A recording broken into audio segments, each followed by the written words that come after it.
In today's episode, we're joined by Disability Arts Online CEO, Trish Wheatley, to talk about accessibility in the arts. Thank you so much for coming on today. Did you want to get started by telling us a little bit about you and Disability Arts Online? Yeah, sure. Thanks for having me. It's great to be here, and it's a great opportunity to talk about Disability Arts Online. First, maybe a little bit about me. I'm Trish. I'm based down in Dorset. I'm the Chief Executive of Disability Arts Online, and I've been with the organisation since 2011. And that was set up by Colin Hambrook, the founding editor, who's also a disabled artist and poet, in 2004. So I've been with the organisation more than half its existence. So Disability Arts Online was originally set up as an online magazine and an online community to support disabled artists who are working in any art form, whether it's theatre, literature, visual arts, music, to have a place where work is talked about by other disabled people. One of the big issues back then was that artworks were not being discussed within mainstream criticism and by like newspaper critics, and if it was, then it was being done really badly because they didn't really understand the disabled experience. So Colin set up this space where we could review and critique work and discuss it in a more informed way to help artists to develop. And then the other side was, really about developing a community of artists. So our blogs on our website have been central for a long time now, and that's a space where anyone can get involved and talk about anything as long as it's sort of vaguely related to arts and culture. Amazing. So you've really seen like the charity grow and those changes over those years then? Yeah, when I joined back in 2011, Colin was just on his own in a little office in Brighton. So it was just me and him running things. I was brought in to help develop the kind of business side of the organisation. And so we put together projects that would help develop writers and things like that, and also run the online journal. And then in around 2015, 2016, we really started to ramp up the organisational development. We brought in another team member, Joe Turnbull, who's now our digital operations manager. And he worked with us on those projects. And eventually we got to get more funding, specifically through Arts Council England. We became a national portfolio organisation in 2018, which means we get multi-year funding essentially. So less reliance on project-to-project funding. And then we've also had various other funders like Paul Hamlin Foundation and Esme Fairbairn Foundation supporting us in multi-year ways.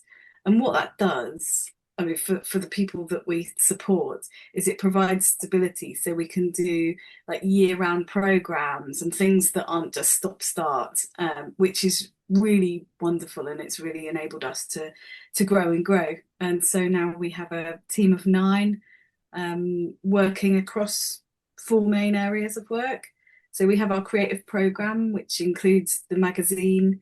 It also includes a new gallery space called Displace, and our events program. And then we also have a talent development program, which is aimed really at supporting artists who need extra support because of the barriers they face to the arts and culture sector. So we do that through one-to-one sessions and webinars, and also an associates program. And we also do quite a lot of sector support. So we're working with theatre companies, arts development agencies, and other kind of arts and culture and heritage organisations to help them be more accessible for disabled artists and audiences. So we do training and get in there, help them develop their policies, and sometimes we work on partnership programs too. And then our 4th area of work is more internal, looking at our own organisational practices, making sure that they're really accessible and kind of innovating new ways of working. We're a completely remote organisation, and it enables, 7 out of 9 of us are disabled. So it's enabling people to have careers in the arts. Yeah, and that's amazing. I think the fact that yours is remote and you can just access it online from anywhere, that just it does, like you said there, like a lot of the work you do really not only do you say we're going to try and make this more inclusive, we're going to try and make sure that people can access this, but you do it. You make sure that it's inclusive. You get those options out there, and then you put in place, like you said, the one-to-one work you do with people who might have barriers, so that you're not even, you're going above, like not above and beyond, but just really a lot of places will say they want to be inclusive and that they want to be accessible. And I think you are a really great example of that actually happening in practice and people seeing that impact and getting that support, which I think is amazing. Ah, thank you. That's great. One of the other things I'm really proud of is how intersectional we are as well. As a community of disabled people, disability intersects across all other kind of aspects of marginalisation, and so we really try and foreground work by people who have kind of intersecting different marginalised identities, and that's been something we've really pushed over the last few years. And just that sort of adds to that inclusivity, I think, making sure that we're representing people from lots of different backgrounds and walks of life.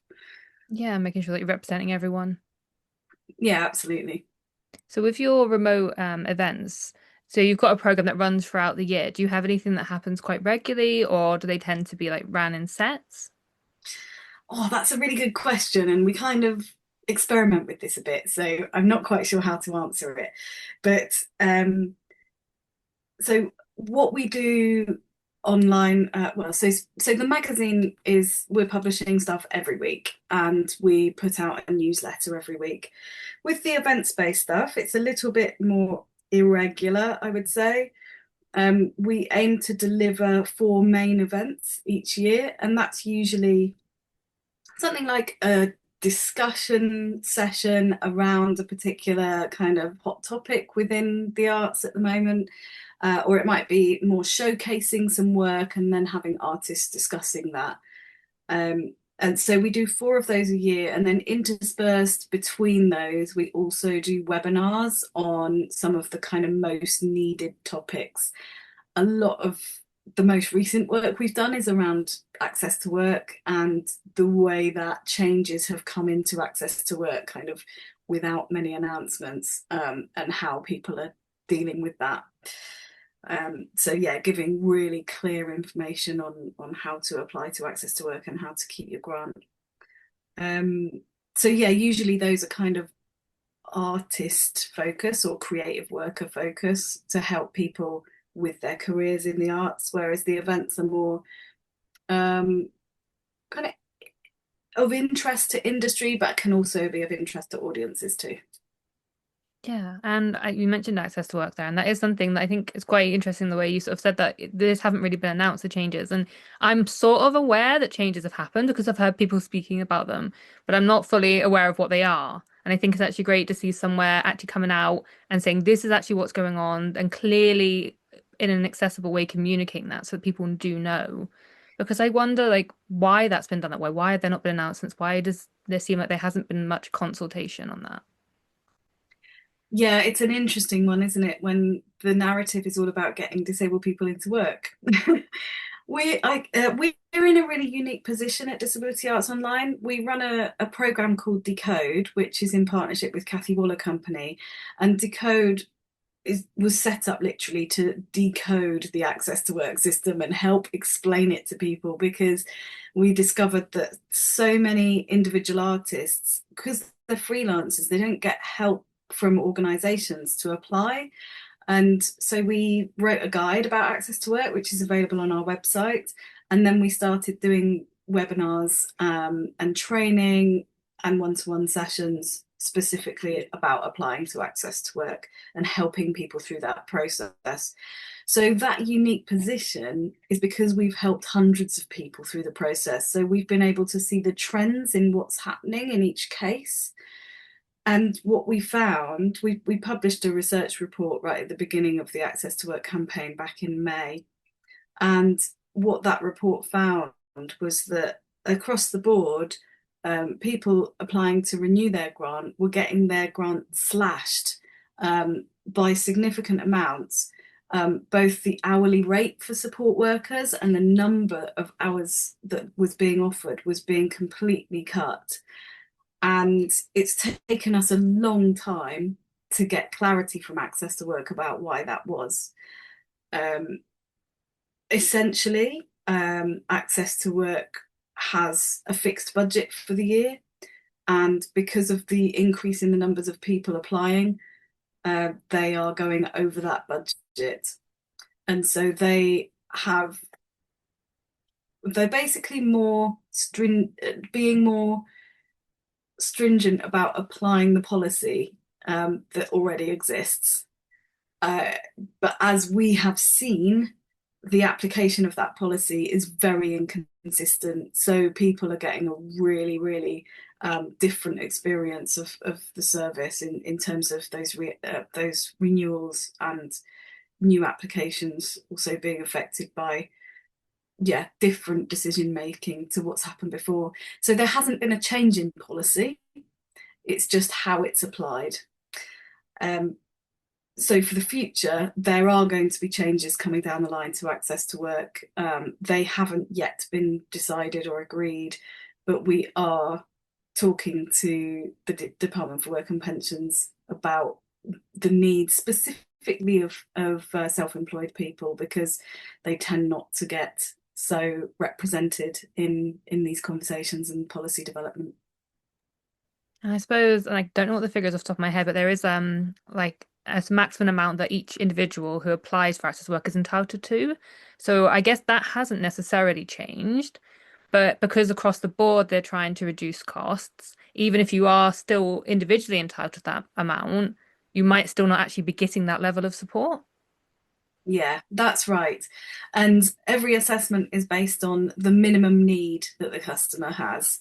So you, you can't go in there going, oh, it would be nice to have this, or it might make my life a little bit easier. It's really about, I cannot work unless I have these things met.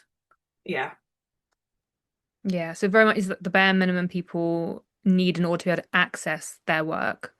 But they yeah. keep it very much at that line. And I guess it's kind of difficult sometimes as to who gets to decide what the bare minimum for a person is and what is the criteria for that. Exactly. I mean, the Access to Work actually have a really difficult job because the case managers are not particularly specialists in any particular conditions or impairments. Um, they're also not industry specialists because they have to deal with every different type of job. There is a specific self-employed department within Access to Work, but still, um, a freelance electrician is going to be very different from a freelance actor, and the needs that they have, the access requirements to be met, the reasonable adjustments to be made are going to be very, very different depending on what job you do and what situation you're in. So I see that they have a difficult job, but what we see is inconsistency in that decision making around the evidence that's been put to them. And that's the thing that's made it so difficult and really sparked the fire in us to campaign for a better access to work and make sure people know how to get the support they need through the system. Yeah, because absolutely, because if they haven't got specialist knowledge at all about the conditions, or maybe even because I know that with some benefits, I think with PIP they tend to be medically trained in some way, the assessors. So not even having that, I suppose, from the perspective of being an access to work assessor, if I could speak, an access to work assessor, that must, like you said there, be really challenging just to get an idea of, well, what should I be providing to this person, just to make sure that they're actually providing everything that they should be providing to them. And Yeah. that lack of specialist knowledge about individual conditions might mean that something that you could actually access that might actually be the difference between being able to stay in your job and not being able to stay in your job, that just gets overlooked or missed because they just don't have that knowledge. Mm. Yeah, that's right. I think it's what they should be basing it on is the individual's experience and what they know about their own access requirements. And they do have specialist assessors. I'd have to defer to to my colleague Kathy to know whether they were medically trained or not. I'm not actually sure on that, but they do have assessors that you can be referred to when you go through the application process to better understand what support might be suitable for you if you're not so familiar with what's out there. But yeah, even then, the case managers don't always take the advice of the assessors. So it's then, you kind of sat left wondering what was the point in that. Yeah, so there's a lot of like inconsistency there, even like you said, with them not necessarily always taking the recommendations by the assessors, and that must make it difficult, especially if you've had support and like you said, then all of a sudden it's just been cut and you've had the rate or the amount of hours cut, and then you've run a difficult position of being in your work, you're already working and trying to, I guess, sustain that. And have you noticed that that's had a knock-on effect? Has anyone had to, or has anyone reported to you needing to reduce their hours or not being able to work because of those changes? We've had a few people saying that they haven't been able to take on significant size contracts because they can't confirm that they're going to have access support workers. So people are definitely losing work. The most well-known example was Jess Tom, who runs Tourette's Hero, which is an amazing arts organisation. And she had her support slashed by, I think it was 63%.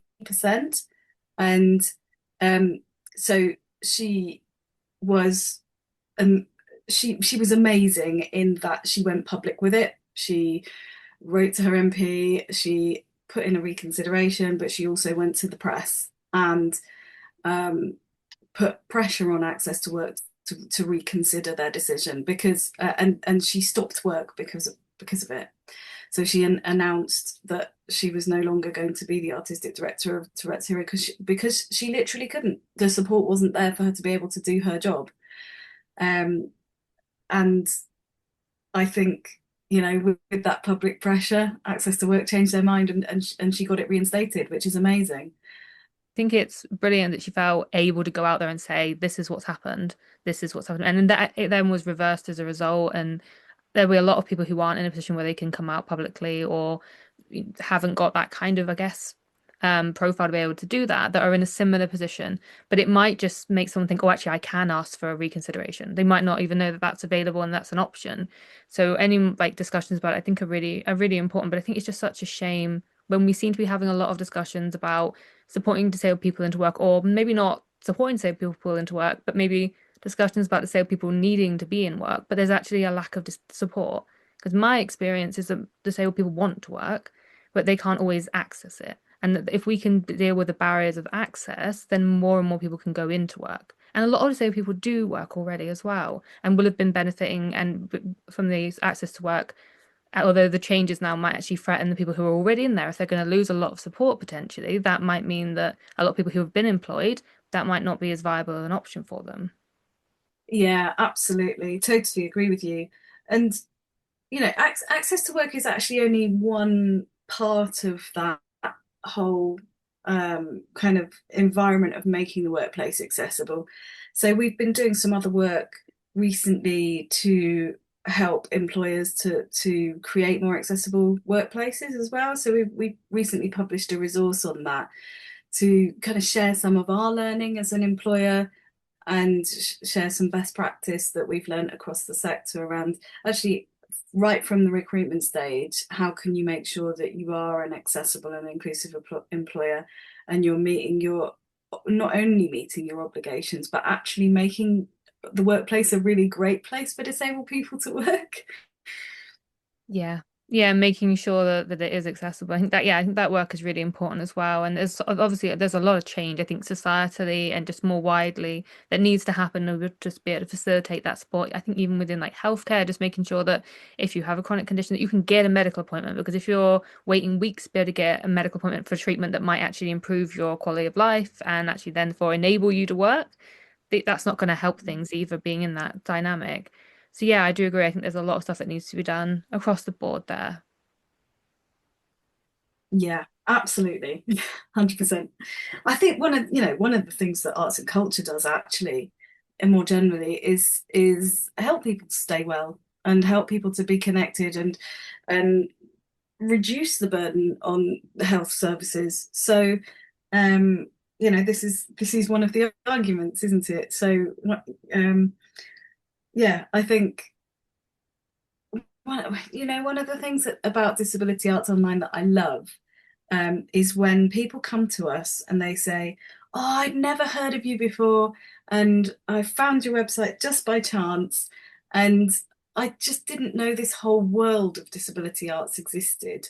And what they mean by that is they've kind of been living in a kind of medicalized view of disability, and then understanding that there is such a thing as disability culture, and there has been a whole history of disabled people fighting for rights and making comedy and theatre and shows and musicals, whatever, about their lived experience and about that fight for rights.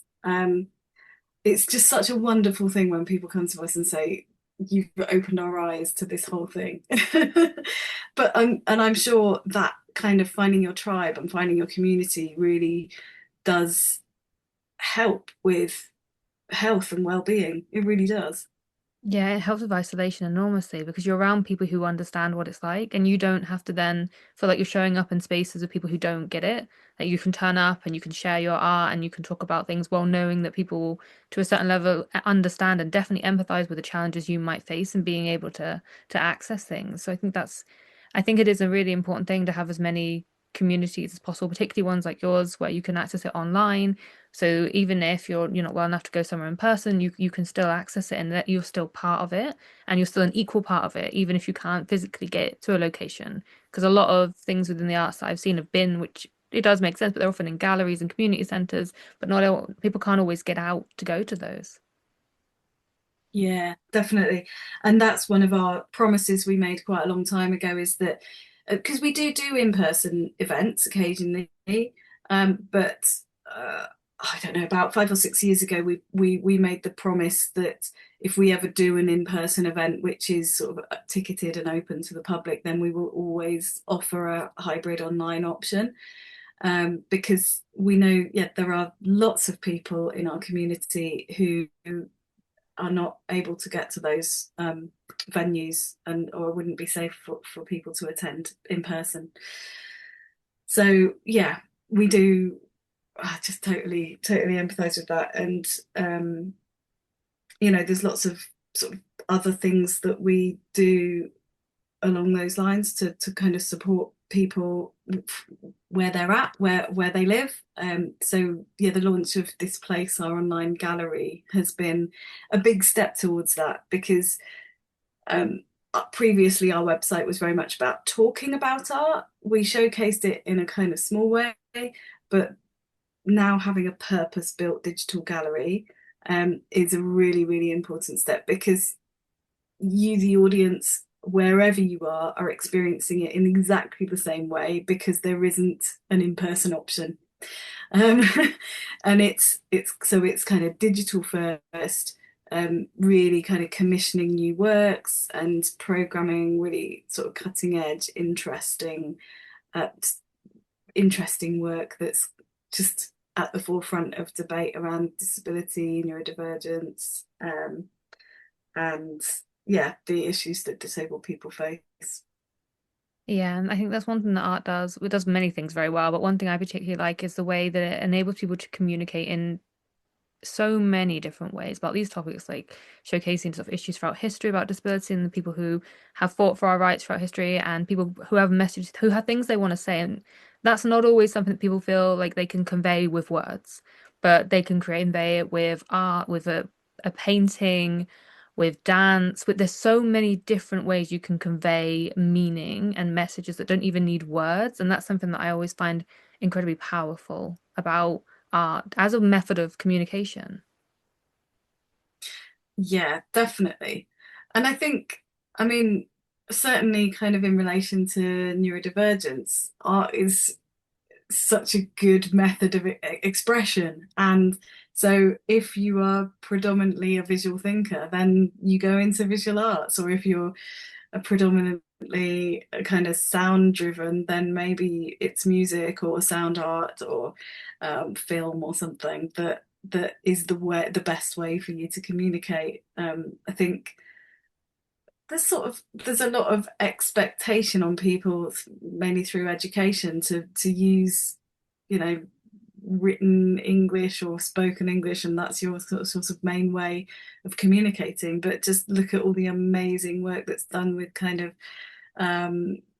creative signing within theatre and movement, and yeah, there's loads and loads of examples of just different ways of communicating that are just they're born from lived experience of disability, but they create something so powerful and meaningful for lots of people. Yeah, and builds that community. And yeah, I think it is lovely to have things that connect us. I think that's so important, particularly with we talked about isolation already. It's such a big thing within the disabled community. I think it's a big thing in society more widely at the moment as well. But having as many spaces as possible where you can come as you are and you can express yourself in where the way you feel comfortable, rather than, like you said there, this idea that we should be able to write things down. We should, if you can't write an essay about it, what's the point? And that's the thing, is that there are so many ways of saying things. You don't have to say it in an essay. You don't have to do it that way. And I think breaking against that mold of we have to communicate in a certain way, or this is what communication should look like, and actually saying communication can look like so many different things. I do think that's very beautiful. So as we're coming up to the end, I thought we would just finish by, I guess, a bit of an overview. If anyone is sort of listening and they're thinking about looking for some support, maybe they are an artist and they're thinking about going freelance, what can they come to you for? What support is available? Well, for artists, there's kind of several different strands. Um, Firstly, the blogging platform that we have, it's in the community section of our website. That's a really good space to connect with other creatives, to actually showcase your work if you're a poet or a visual artist, or you can embed video there. That's a really good space to become known. And then alongside that, if you're into Facebook, we have a really kind of strong community in our Facebook group. So there's lots of ways to interact there. But if you actually need sort of more sort of directed support with something that you're like a challenge you're facing, or you're not sure how to kind of develop your career, then our resources section is a really good place to go. We produce resources, but we don't just do that. We also showcase all, like, lots of our partner organisation resources. So it's all collected in one place. It's an easy place to just sort of trawl through them and see what's there. And all of our resources are as accessible as they can be. So we tend to produce easy read versions and text-based, an audio version, so you can just kind of listen to it like a podcast as well. And sometimes there's videos as well, and BSL video. We also do one-to-one sessions. They're quite heavily oversubscribed, so I'm not quite sure how much to say they're available, but yeah, we do one-to-one sessions, and we release availability periodically for those. But do look out for our webinars, because what we do is we pack all the most kind of asked for information into those webinars, from the one-to-ones, so that we can reach more people with all of that information. We should be doing one or two of those early next year.